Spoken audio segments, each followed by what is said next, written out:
काका industry private limited देशातील नामांकित पीव्हीसी फर्निचर आता आपल्याला मिळणार आपल्या सिंधुदुर्ग जिल्ह्यात देखील। आधुनिक युगातील आधुनिक पाऊल विजय यूपीव्हीसी फर्निचर।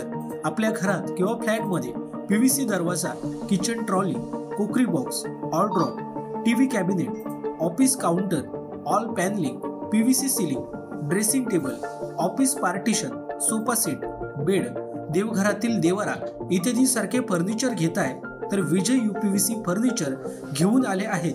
ही सुवर्ण संधी फक्त तुमच्यासाठी। वाळवी किंवा पाण्यापासून कोणत्याही प्रकारचा धोका नाही।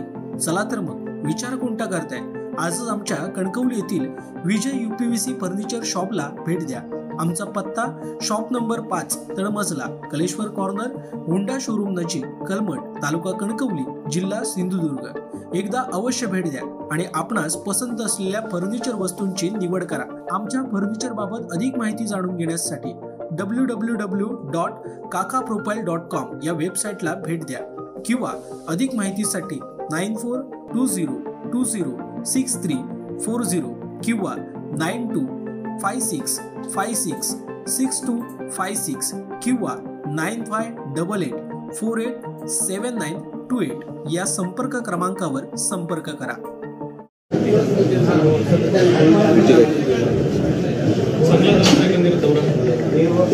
कमर्शियल चालू आहे तुम्हाला कळेल। हां मग तुमचं झालं की सांगा मला। रे मला आता सांगितलं काहीतरी तर कमर्शियल चालू आहेत। कमर्शियल जरी असेल तर तुम्हाला घेणार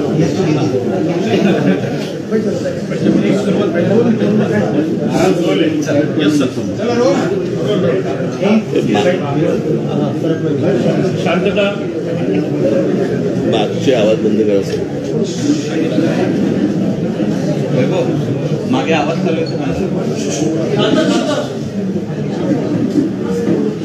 मागे तू इकडे रे, इकडे सगळे थांबून।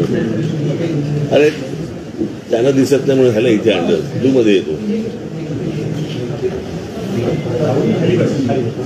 काय म्हणाल तू? बरेच आवाज आहे का टेबल थोडा पुढे चालवा।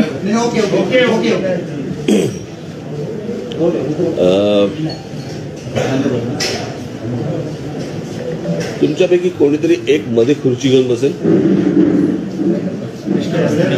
नाही म्हणजे काय होईल, मला बोलताना बरं पडेल। नाही तर काय होतं, माझं कोण प्रश्न विचारतो ना तिकडे माझं लक्ष जातं।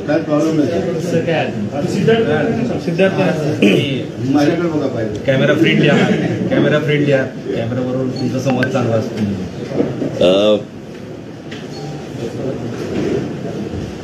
सोलापूरपासून मी या दौऱ्याला सुरुवात केली।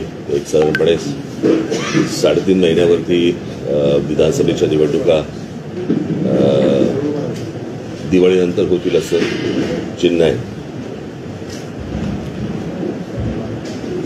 असं आज तरी वाटतंय। आणि त्या दृष्टिकोनातून आता माझा पहिला दौरा माझा मराठवाड्याचा आज इथे संभाजीनगरला पूर्ण होतोय आणि 20 तारखेला माझा विदर्भ दौरा सुरू होतोय।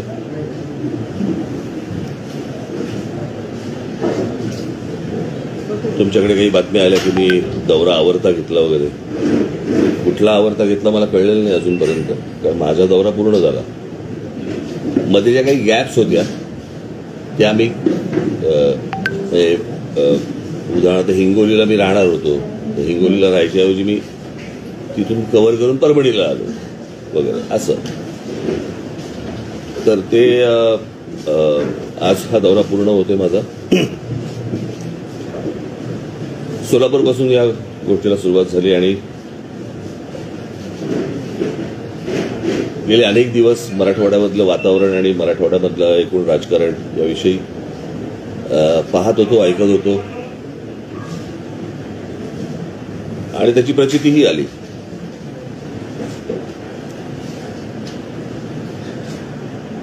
सोलापूरच्या पत्रकार परिषदेमध्ये मी जे बोललो ते मला असं वाटतं सगळ्यांनी पाहिलं, ऐकलं। पण त्याच्यानंतर ज्या जाणीवपूर्वक बातम्या केल्या गेल्या त्या मला असं वाटतं थोड्याशा धक्कादायक होत्या. म्हणजे राज ठाकरेंचा आरक्षणाला विरोध, राज ठाकरे विरुद्ध मराठा समाज, काय वाटेल त्या हेडलाईन्स काही लागल्या. तुम्हाला कदाचित आठवत असेल तर 2006 साली मी पक्षाची स्थापना केली आणि 2006 सालापासून आजपर्यंत आमची भूमिका सुरुवातीपासून एकच राहिलेली आहे की आरक्षण द्यायचंच असेल तर ते आर्थिक निकषावरती द्यावं. ही आमची भूमिका पहिल्यापासून राहिलेली आहे. आणि त्याच्या उपर माझं असं म्हणणं आहे की महाराष्ट्राला खरं तर आरक्षणाची गरजच नाहीये.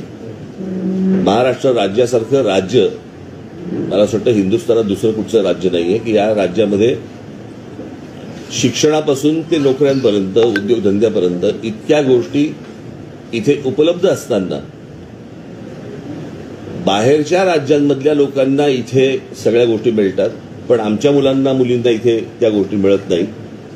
त्या जर समजा महाराष्ट्रामधला जो कोटा आहे, महाराष्ट्रामध्ये ज्या काही उपलब्ध गोष्टी आहेत या जर समजा आपण नीट वापरल्या महाराष्ट्रातल्या मुलींसाठी, मराठी मुलींसाठी, तर आपल्याला खरं तर आरक्षणाची गरजच नाहीये. इतकं पुरून उरेल इतकं सगळ्या गोष्टी आपल्याकडे महाराष्ट्रामध्ये असताना आपल्याकडे या सगळ्या गोष्टी उभ्या राहत आहेत.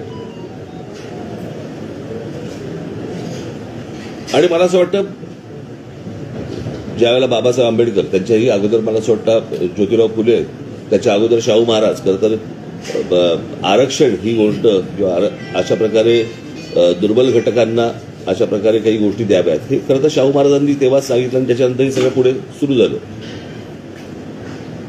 परंतु आर्थिक दृष्ट्या जो मागासलेला आहे अशांना आरक्षण द्यावं, कळलं का? याच्याऐवजी फक्त आपल्याकडे जातीचं राजकारण केलं जातं आणि त्या जातीच्या राजकारणामधनं माती भडकवली जातात. आत्ताची साधी गोष्ट सांगतो, हा माझा संपूर्ण दौरा, या संपूर्ण दौऱ्यामध्ये जरांगे पाटलांचा काही संबंध नव्हता, त्यांचा विषय पण नव्हता. पण त्यांच्या आंदोलनाच्या मागून शरद पवार आणि उद्धव ठाकरेंसारखी मंडळी ज्या प्रकारचं राजकारण करतायत, जे मला मराठवाड्यामध्ये दिसतंय, आणि यातला अजून एक दुर्दैवाचा भाग की या मराठवाड्यामधले काही पत्रकार या सगळ्या गोष्टींसाठी म्हणून इन्व्हॉल्व्ह झालेले आहेत. म्हणजे मला त्यांची नावंही माहिती आहेत, मला कळलं का? ती योग्य ठिकाणी जातीलही, त्याच्या इन्क्वायऱ्या सुरू पण होतील. म्हणजे कोणाला पेवर ब्लॉकचे कॉन्ट्रॅक्ट्स मिळाले आहेत, कोणाला MIDC मध्ये जागा मिळाल्या आहेत, कोणाला किती पैसे मिळाले आणि त्याच्यातनं कशा गाड्या घेतल्या गेल्या आहेत, कळलं का? अशा सगळ्या गोष्टी माझ्या कानावरती आलेल्या आहेत. म्हणजे मी ज्या वेळेला ह्याला होतो, धाराशिवला होतो, त्यावेळेला धाराशिवला मला काही लोक भेटायला तिकडे बाहेर सगळे आले होते. त्या लोकांना भडकवण्याचं काम काही पत्रकार तिकडे करत होते.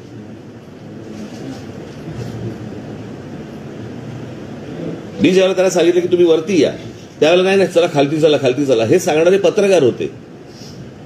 आणि मग त्याच्यातले कोण जण माझ्याबरोबर येणार आणि माझ्याबरोबर बोलणार, आणि मग नाही मग तिकडे मग पत्रकार आमच्या चॅनलचे तिथे माईक पाहिजेत वगैरे, हे इथपर्यंत सगळं प्रकरण झालं. त्यातले जे 2 जण होते ते पूर्वीचे असं म्हणतात, ते म्हणत होते की पूर्वीचे आम्ही शरद पवारांच्या जवळचे, त्याचे फोटोही आहेत. आता पूर्वीचे तुतारी बरोबर पूर्वीचे फोटो कसे असतात हे मला कळलेलं नाही.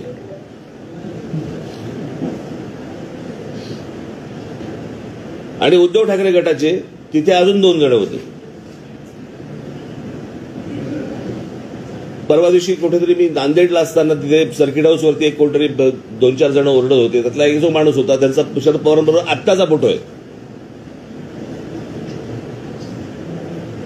काल जे झालं त्याच्यामध्ये तर शिवसेनेचा जिल्हा प्रमुखच होता. म्हणजे या सगळ्या गोष्टींशी हे सगळं अख्खं काय झालंय, लोकसभेचा जो निर्णय लागला त्या लोकसभेच्या निर्णयानंतर ह्यांना वाटलं की मराठवाड्यामध्ये आपल्याला मतदान झालं. पहिली गोष्ट मला असं वाटतं शरद पवारांनी आणि उद्धव ठाकरे दोघांनी समजून घ्यायला पाहिजे की ते नरेंद्र मोदी आणि अमित शहा यांच्या विरोधातलं मतदान होतं, त्यांच्या प्रेमाखातर मिळालेलं मतदान नव्हतं. मी नेहमी सांगत आलो की विरोधी पक्ष हा कधी जिंकत नसतो, सत्ताधारी हरत असतात. आणि त्याच्यामुळे ते जे अँटी वोट जी त्यांना मिळाली, मुस्लिम समाजाने देशभर मोठ्या प्रमाणावरती जे अँटी मोदी वोटिंग केलं, किंवा दलित बांधवांनी जे देशभर की संविधान बदलणार या सगळ्या गोष्टींसाठी, आता संविधान बदलणार हे भाजपचाच माणूस बोलला होता ना, इतर कोणी नरेटिव्ह केलेलंच नव्हतं. पण ते जे लोक भडकले होते ते मतदान या सगळ्या लोकांना झालं इथे. त्यांना असं वाटतं की ते त्यांच्या प्रेमाखातर झालंय, ते त्यांच्या प्रेमाखातर नाही झालंय. आणि त्यांना असं वाटतंय की येणाऱ्या विधानसभेला देखील त्याच प्रकारची खेळी खेळावी. आणि याच्यासाठी आता काल तो शिवसेनेचा कोण तो जिल्हा प्रमुख, ज्याला आमच्या पोरांनी मारला, नशीब पोलीसमध्ये पडले. प्रश्न असा आहे, तो ओरडत गेला, एक मराठा लाख मराठा. म्हणजे काय? तर ह्यांना दाखवायचं की हे जरांगे पाटलांचं आहे. पण त्यांच्या आडून ह्यांचं विधानसभेचं राजकारण सुरू आहे, हे मला असं वाटतं लोकांसमोर येणं गरजेचं आहे. मराठा बांधव असतील, भगिनी असतील, ओबीसी समाजातले बांधव असतील, भगिनी असतील, इतर समाजातले लोक असतील, ह्यांनी ही गोष्ट नीट समजून घेतली पाहिजे. शरद पवारांसारखा आज 82-83 वर्षाचा माणूस आज महाराष्ट्रामध्ये स्टेटमेंट करतो की महाराष्ट्रामध्ये मणिपूर होईल. म्हणजे या लोकांनी मणिपूर होऊ नये याच्यासाठी चिंता व्हायली पाहिजे. ते म्हणतात की मणिपूर होईल, म्हणजे ह्यांच्या डोक्यात काय चालू आहे ते तुमच्या लक्षात येईल. पुढच्या 3-3.5 महिन्यामध्ये ह्यांना जेवढे काही दंगली घडवता येतील आणि जेवढ्या काही खास करून मराठवाड्यामध्ये जेवढ्या काही गोष्टी यांना घडवायच्या तेवढ्या घडवण्यासाठी म्हणून यांचे सगळे प्रयत्न सुरू आहेत. तुम्ही जर समजा शरद पवारांचं, मी माझ्या जाहीर सभेमध्ये पण सांगितलं होतं, शरद पवारांचं जर राजकारण तुम्ही बघितलं तर हे गेलं ते सगळं जेम्स लेन प्रकरणापासून यांनी सगळी सुरुवात केली आणि ते स्टेप बाय स्टेप एक जात झाली. कसं होतं, जातीबद्दल प्रेम हे वर्षानुवर्ष आहे. फक्त काय महाराष्ट्रात नाही, देशात आहे. स्वतःच्या जातीबद्दल प्रेम असणं, पण दुसऱ्याच्या जातीबद्दल द्वेष निर्माण करणं हे पवारांनी जेव्हा राष्ट्रवादी निर्माण केली त्याच्यानंतर हे सगळं सुरू झालं.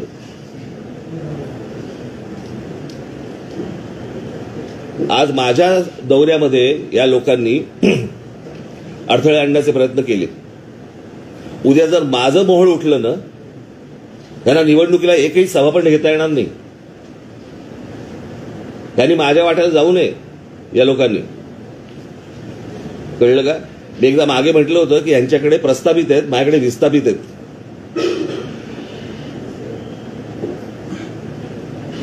यांनी माझ्या नादी लागू नये या सगळ्या गोष्टींसाठी. तुम्हाला तुमचं राजकारण करायचंय, समाजामध्ये तेढ निर्माण करून विष कालवून ह्यांना कुठचं राजकारण करायचंय? आणि ह्यांच्या राजकारणाचा बेसच हा आहे. त्याच्यामुळे त्यांना असं वाटत असेल की आमचे एवढे खासदार निवडून आलेत, त्या खासदारकीवरती जाऊ नये या लोकांनी. कळलं का? यांचा जर राग त्या देवेंद्र फडणवीसांवरती असेल ना, तुम्ही राजकारण करताय ना, मग राजकारणामध्ये त्या पद्धतीने तुम्ही बोला. समाजामध्ये कशाला भांडणं लावतायत?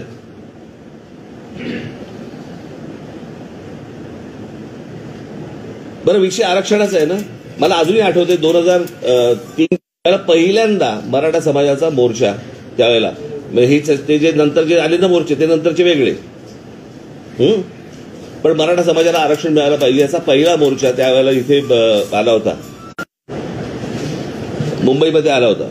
मला आजही आठवतो, त्याचा फोटो पण तुम्हाला कदाचित माझ्याकडे असेल तो फोटो. व्यासपीठावरती तिथे जिथे मोर्चा अडवला गेला तिथे भाजपचे लोक होते, राष्ट्रवादीचे लोक होते, काँग्रेसचे लोक होते, शिवसेनेचे लोक होते आणि बाकी इतर काही लोक होते. सगळ्यांनी एकमुखांनी तिथे सगळ्यांनी सांगितलं की मराठा समाजाला आरक्षण मिळालं पाहिजे. बरोबर? कोणी अडवलं मग पुढे? अडवलं कोणी पुढे? जर तुमचं सगळ्यांचं एकमत आहे तर तुम्हाला थांबवलंय कोणी? मग अजूनपर्यंत गेली अनेक 15-20 वर्ष होत का नाहीये हे? म्हणजे गेली 10 वर्ष केंद्रामध्ये नरेंद्र मोदी पंतप्रधान आहेत किंवा होते, आता 3री टर्म सुरू झाली, पण 10 वर्ष तर होते ना, बहुमतात होते. ज्या नरेंद्र मोदींनी बारामतीमध्ये येऊन सांगितलं होतं की शरद पवार जी की उंगली पकड़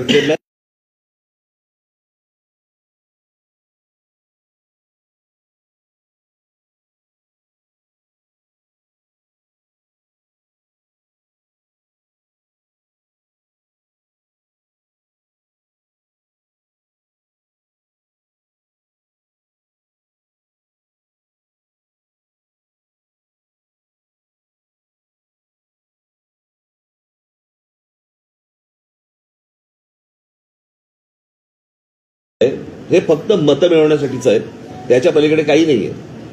तुमचं राजकारण तुम्हाला लख लाभो, माझ्या नादी लागू नका, एवढंच फक्त मला त्यांना सांगायचंय. माझी पोरं काय करतील ना ह्यांना कळणार पण नाही. नंतर घरी येऊन आरशापुढे पाठ बघावी लागेल आणि पोट बघावे लागेल आणि गाल पण बघावे लागतील.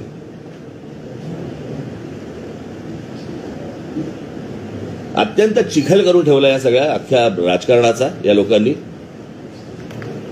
म्हणजे जो महाराष्ट्र या देशाला दिशादर्शक होता, आपण म्हणायचो की हे बाबा हे या प्रकारचं जातीचं राजकारण हे उत्तर प्रदेशमध्ये होतं, बिहारमध्ये होतं, बाकी झारखंडमध्ये होतं, अशा प्रकारचं राजकारण. मी तुम्हाला एक मागे उदाहरण पण दिलं होतं, आठवतं तुम्हाला? आमचे अनिल शिदोरे गेले होते एकदा आणि एका धाब्यावरती थांबले चहा प्यायला. तर धाब्यावरचा तो काउंटरवरचा माणूस आला, हे बसले होते तिकडे खाटेवरती. तो काउंटरवरचा माणूस आला आणि शिदोरेंना विचारलं, कौन सी जात से हो? हे वातावरण महाराष्ट्रात आणायचंय. त्या दिवशी मी मोबाईलवरती बघत होतो, कुठेतरी मला क्लिप पाठवली, लहान लहान मुली बोलत होत्या की आम्ही ओबीसी समाजातल्या आणि आमच्या मराठा समाजातल्या आमच्या मैत्रिणी होत्या, पण आता हे सगळ्या वातावरणामुळे त्या दूर झाल्या, आम्ही पण दूर झालो. इथपर्यंत आणलं, खालपर्यंत घाण राजकारण. का तुम्हाला सत्तेत यायचंय म्हणून, मतं पाहिजेत म्हणून?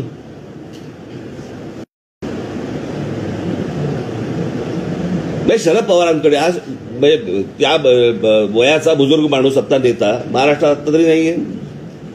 पवारांनी भूमिका घ्यायला पाहिजे की हे असलं जातीचं राजकारण महाराष्ट्रात पसरता कामा नये, विद्वेष पसरता कामा नये. तुम्हीच हातभार लावताय त्याला, तुम्हीच सांगताय महाराष्ट्राचं मणिपूर होईल. पण ह्याचं राजकारणच मुळात तुम्ही पहिल्यापासून जर बघितलं ते फक्त जातीमध्ये विद्वेष पसरून या सगळ्या गोष्टी करायच्या. याच्या पलीकडे यांचं दुसरं राजकारण नाहीये. माझी फक्त मराठा समाजातल्या बांधवांना भगिनींना माझी विनंती आहे, ओबीसी समाजातल्या आहे, इतर समाजातल्या आहे, दलित बांधवांमधल्या तिथे पण आहे, ह्यांच्या नादी लागू नका. निवडणुका येतील, निवडणुका जातील, परंतु ही जखम बरी होणार नाही. हे सतत त्याच्यावरती मीठ टाकत राहतील. मी अनेकदा सांगत आलो, अरे एक आपण उदाहरण म्हणून पकडूया. मी मगाशी जे बोललो तुम्हाला, महाराष्ट्रासारखं सक्षम राज्य, याच्यामध्ये उद्योगधंदेचा हा भाग आहेच. एक तुम्हाला उदाहरण म्हणून सांगतो. उदाहरण तुम्हाला आठवत असेल, मागे रेल्वेचं आंदोलन झालं होतं, आठवतं ना? की नोकर भरती होती महाराष्ट्रामध्ये आणि त्याच्या जाहिराती होता युपी बिहारच्या वर्तमानपत्रांमध्ये. महाराष्ट्रामध्ये जाहिरातीच नव्हत्या, कोणाला माहितीच नव्हतं. हे आम्हाला कळल्यानंतर हे सगळं सुरू झालं.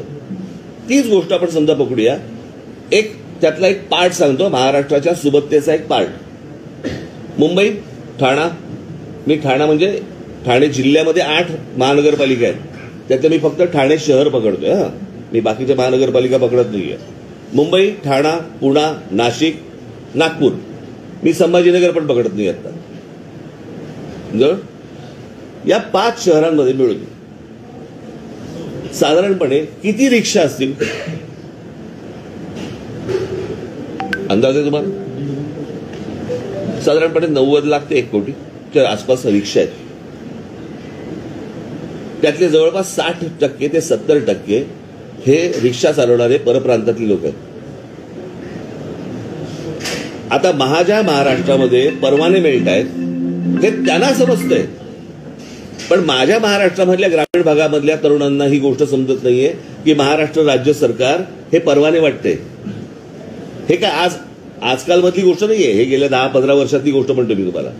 पण महाराष्ट्र राज्य सरकारकडनं ह्या गोष्टी दिल्या जात आहेत. आज मला साधी गोष्ट सांगा, 1 कोटी मुलांना या नुसत्या 5 शहरामध्येच काम मिळालं असतं? इतक्या गोष्टी महाराष्ट्रामध्ये उपलब्ध असताना आमची मुलं तडफडतायत का? या नोकऱ्यांपासून, उद्योगापासून, सगळ्यापासून वंचित का राहत आहेत? याचं कारण सरकार आपलं जरी असलं तरी हे आपल्या मुलांपर्यंत, मुलींपर्यंत या गोष्टी कळवत नाहीये. आज महाराष्ट्रामध्ये मी काढले ते एक काही पत्र, महाराष्ट्रामधल्या काही उद्योग आहेत त्यांनी पत्रक काढले, पत्रक की आमच्या उद्योगामध्ये महाराष्ट्रीयन लोक आम्ही घेणार नाही म्हणून. त्यांची हिंमत कशी होते?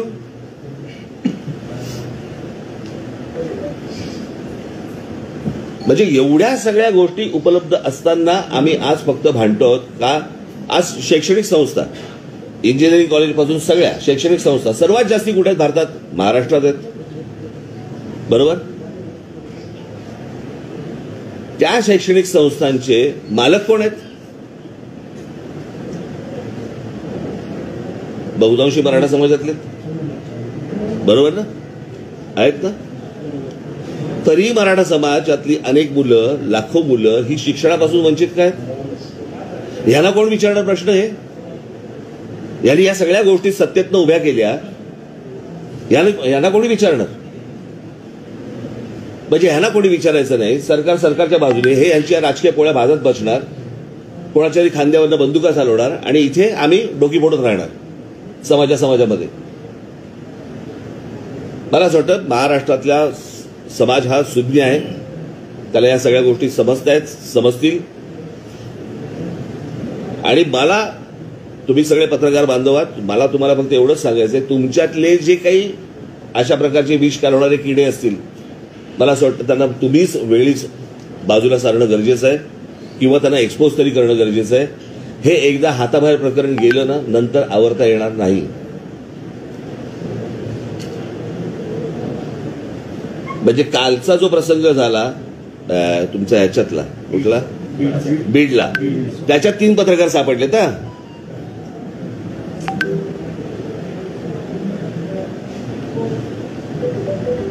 ही कोणती पत्रकारित आहे?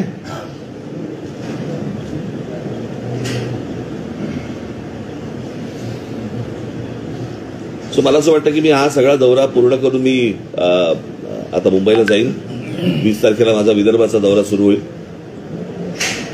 बघू काय विघ्न आणतात ते, आणि ते विघ्न त्यांच्या गळ्यात कशी घालता येतील ते आम्ही पाहू. संविधान बदलण्याचं जे मुद्दा तुम्ही म्हणता ते भाजपच्या खासदारांनी सुरुवातीला होतं. भाजपवाले तर म्हणतात ही फेक नॅरेटिव्ह विरोधकांनी सेट केली. नाही, मी त्याशी बोललो ना, सोलापूरला पण हेच सांगितलं की भारतीय जनता पक्षाच्या एका माणसाने नाही सांगितलं, 4-5 लोकांनी सांगितलं. तेव्हा बोलून झालं ते. काही असतात मूर्ख, त्याला काय करणार तुम्ही? पण ती गोष्ट त्यांना शेवटपर्यंत खोडता नाही आली. तुम्हाला आठवत असेल शिवतीर्थावरचं, शिवाजी पार्कवरचं माझं भाषणामध्ये मी तेव्हा पण हे बोललो होतो की संविधान बदलणार नाही, हे तुम्ही स्पष्ट करा. आठवतं ना तुम्हाला? मी त्या भाषणामध्ये सांगितलं होतं मी, पण ते शक्य नाही झालं त्याला. मराठा आरक्षणाबाबत आता सध्या मराठा आरक्षणाबाबत तुम्ही जे वक्तव्य केलंय ते महाराष्ट्राला समजलं नाही बहुतेक, आणि सर्व राजकारण्यांना सुद्धा बहुतेक ते कळलं नाही. जे काही संधी आहेत त्या या पोरांना दिल्या गेल्या नाही म्हणून हे पोर आपले रोजगारासाठी तडफड करतात. हे विरोधकांनी समजून सुद्धा न समजण्याची भूमिका घेतली. मला असं वाटतंय विरोधकांच्या आधी पत्रकार,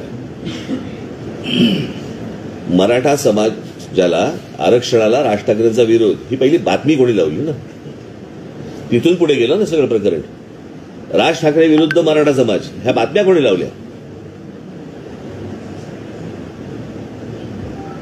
म्हणजे पहिल्या बातम्या इथून आल्या, बरोबर आहे. आणि मग बातम्या आल्यावरती ज्यांना जे हवं होतं किंवा ज्यांनी जे सांगितलं होतं त्याप्रमाणे त्यांनी बातम्या लावल्या, ते समोर आलं, उघड झालं. म्हणजे मला एका गोष्टीचं समाधान आहे या अख्ख्या दौऱ्यामध्ये की ह्यांचं नेमकं काय चाललंय हे किमान उघड झालं. आणि ह्याच्या पुढे ते काय करणार आहेत ना, हे आता लोकांना कळेल. विरोध करणारे लोक मोर्चामध्ये आले, तुम्ही म्हणता की ते राजकीय पक्षांचे पदाधिकारी होते. माझ्याकडे फोटो आहेत. असं असताना सुद्धा तुम्ही त्यांच्यासोबत चर्चेची तयारी दाखवली, त्यांच्याशी बोललात. तोपर्यंत मला माहित नव्हतं. ते पहिल्यांदा जेव्हा झालं ना त्या धाराशिवला, तोपर्यंत मला काहीच माहित नव्हतं. मला वाटलं मी त्या खाली ते काही घोषणा देत होते, पण मी खाली आलो. म्हटलं या वरती बोलायचं ना माझ्याशी, वरती या. ते वरती यायच्या खालतीच गेले. यापूर्वी आर्थिक निकषावर दिलेले आरक्षण टिकलेले नाही, सुप्रीम कोर्टापर्यंत. मला बघा प्रश्न असा आहे, मला एवढंच म्हणायचंय, हा आपण ज्याला आपण आर्थिकदृष्ट्या जो मागासलेला आहे त्याला वरती आणलं पाहिजे असं सगळ्यांची इच्छा आहे ना. समजा माझी इच्छा आहे. मी शरद पवारांची मुलाखत घेतली होती पुण्याला, काढून बघा. हा प्रश्न मी त्यांना विचारल्यावरती त्यांनी सांगितलं होतं आर्थिक निकषावरतीच आरक्षण दिलं गेलं पाहिजे. टिकत म्हणजे कोणी टिकवायचं? नाही, टिकवायचं कोणी टिकवायचं शेवटी बघा, प्रश्न असा आहे, शहाबानू प्रकरणामध्ये जर समजा सुप्रीम कोर्टाचा निर्णय फेटाळण्याची ताकद जर लोकसभेमध्ये आहे तर लोकसभाच आहे ना. आणि आपल्याकडे ईडब्ल्यूएस आहे. उद्धव ठाकरे हीच भूमिका घेतली ते म्हणते उद्धव ठाकरे हीच भूमिका घेतली, आरक्षणाची मर्यादा वाढली पाहिजे तरच ते आरक्षण देता येईल. तुमच्या त्याच्याबद्दल काय भूमिका, म्हणजे 50% कॅप उठवणं जी आहे, मर्यादा 50% वाढवणं, केंद्राच्या हातामधला हा निर्णय आहे. मला असं वाटतं की खरी गरज कोणाला आहे ना ते पहिलं तपासणं गरजेचं आहे. कळलं का? हे तुम्ही टक्क्यात जाऊच नका. या टक्क्याला काय अर्थ आहे? निवडणुका आल्या की भाजपकडनं सातत्यानं आरक्षणाचे वादे केले जातात. धनगर आरक्षणाच्या बाबतीत सुद्धा त्यांनी असाच पद्धतीचा मागच्या निवडणुकीच्या आधी त्यांनी वादा दिला आणि त्यानंतर 5 वर्ष मुद्दा तसाच राहिला. भाजप सुद्धा या जातीय राजकारणाचा वापर करते असं वाटतं तुम्हाला? केलाच ना, त्यांनी पण केलंच की. माझं तेच तर म्हणणं आहे ना की हे सगळे मिळून, परंतु या सगळ्या ह्याच्यामध्ये आता गेल्या लोकसभेनंतर जे सुरू झालंय त्याच्यानंतर काय शरद पवारांची राष्ट्रवादी आणि उद्धव ठाकरेचा काय जो गट जो असेल तो, हे ज्या हिरिरीने पुढे आलेत विष पसरवायला ते जर जास्तीच आहे.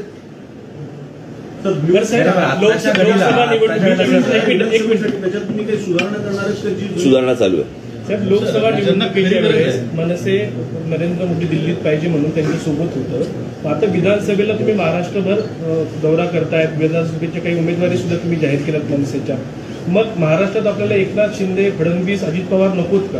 प्रश्न असा आहे ना, काय आहे, 3 लोकांची एक कंपनी आहे, त्यांचे स्टेक ठरलेले नाही आहेत. कुठून चौथा पार्टनर घेणार? महाराष्ट्रात खरी गरज ज्यांना, आरक्षणाची खरी गरज ज्यांना आहे त्यांना दिलं पाहिजे. मराठा समाज जी आरक्षणाची मागणी करते तर त्यांना आरक्षणाची गरज आहे असं तुम्हाला वाटतं का? जो गरीब आहे त्याला असणारच ना. कळलं का? मराठा काय आणि कोणी काय, तुम्ही कशाला त्याच्यात फोड करताय? मी आत्ता हे जे पत्रकार आहेत ना इथे समोर उभे आहेत, बरोबर आहे, इथे उभे राहा आणि सांगा यांची जात कुठची. सांगता येईल का यांची जात कुठची? सांगता येईल का? नाही ना. आपण कशाला फोड करतोय? त्या जातीचं आंदोलन सुरू आहे म्हणून. हो, पण म्हणूनच माझं तेच म्हणणं होतं. आता मागच्या वेळेला पण मी आठवत असेल तर तुम्हाला, जरांगे पाटलांचं आंदोलन चालू असताना तिथे बोललो होतो ना मी. होतात ना तुमच्यापैकी कोणी तिकडे? की तो टेक्निकल प्रॉब्लेम आहे. आणि कसं आहे, हा फक्त महाराष्ट्रातल्या मराठा समाजाचा विषय येत नाही. एक जर विषय आला तर बाकीच्या राज्यांमधल्या जे इतर जाती आहेत त्यांचाही विषय येतो भर, आणि त्या बाकीच्या राज्यांमध्ये कोणी काढायला तयार होत नाहीये. जातीय मतांचं राजकारणच सगळे पक्ष डोळ्यासमोर ठेवण्यात ना. सगळ्या पक्षांचा एकच अजेंडा दिसतो, जातीय. बघा, माझं असं म्हणणं आहे, माझं सांगणं कोणाला आहे? राजकीय पक्षांना नाही आहे. माझं सांगणं समाजाला आहे की हे जे विष कालवत आहेत, ह्या विष कालवण्याला तुम्ही थारा देऊ नका. एवढंच फक्त माझं म्हणणं आहे. कारण ह्याच्यामधले काही जे मुठभर आहेत हे फक्त हे तुम्हाला सांगतो 3.5 महिन्यानंतर ना हे कोणी नसणार. यांचं काम आटपलेलं असेल. विषय नीट समजून घ्या. आणि बघा, तुम्ही माझ्याकडनं काही बदलून घ्यायचा प्रयत्न करत असाल, मी बोलीन, पण इतके अज्ञानी पण दाखवू नका.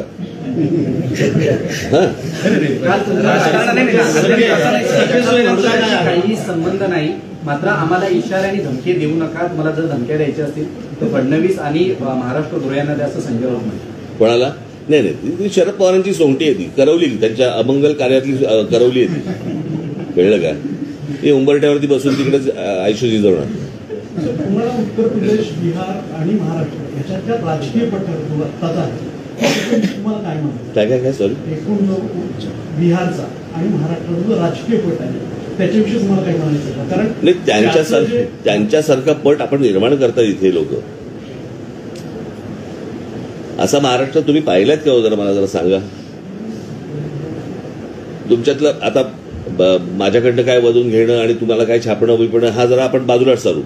पण एक पत्रकार म्हणून तुम्ही इतकी वर्ष या सगळ्या फील्डमध्ये आहात, मराठवाड्यामध्ये आहात, असा होता का हो महाराष्ट्र? बाकी सगळं ठीक आहे, राजकारणी होत राहील, बाकीच्या सगळ्या गोष्टी होत राहतील. एकदा कधीतरी आपण स्वतःला पण विचारलं पाहिजे ना, असे होतो का आपण? राजकारणी सुद्धा म्हणजे आता कसं आहे, महापुरुष जातीमध्ये वाटून घ्यायचे, संतांची आडनावं बाहेर काढायची, हे असं नव्हतं कधी. हे ज्यांना त्याच्या मागून जे त्यांना राजकारण जे खेळायचंय तेच हे सगळे उद्योग करतायत. पण राजसाहेब, राजकारणी सुद्धा त्यावर डिसेंट होते, राजकारणी सुद्धा बदलले जातात. राजकारण्यांना सुद्धा हे जातीचे संघाच्या हवेत, म्हणजे जो काही बदलले, महाराष्ट्र बदलला, नेते बदलले. आता मी परत तेच सांगतो, पत्रकारही बदलले, नक्कीच बदलले. बरोबर ना. सगळ्यांनी पवार आणि ठाकरे यांच्यामुळे जर परिस्थिती बिघडते असं तुमचं म्हणणं आहे, तर मग शिंदे असतील, फडणवीस असतील किंवा अजित पवार असतील, यांची नेमकी भूमिका काय आहे? हे बघा, मी तुम्हाला एक गोष्ट सांगू का, या सगळ्या याच्यामध्ये सगळ्यांनीच या जातीचं समीकरण ह्याच्या अगोदर राखली, पण हे ज्या प्रकारचे तीव्रपणे जे विष कालवत आहेत असं. मी तुम्हाला एक अजित पवारांबद्दल एक गोष्ट तुम्हाला सांगतो. हे ज्या वेळेला शरद पवार ज्या वेळेला बरोबर होते ते बरोबर, आणि पवारांचं हे सगळं राजकारण सुरू होतं ना जेव्हा, बरोबर, ते जेम्स लेन बिम्सलेन, मी तुम्हाला नक्की खात्रीला एक सांगतो, अजित पवार कधी जातीच्या राजकारणामध्ये कधी पडले नाहीत, एवढं निश्चित.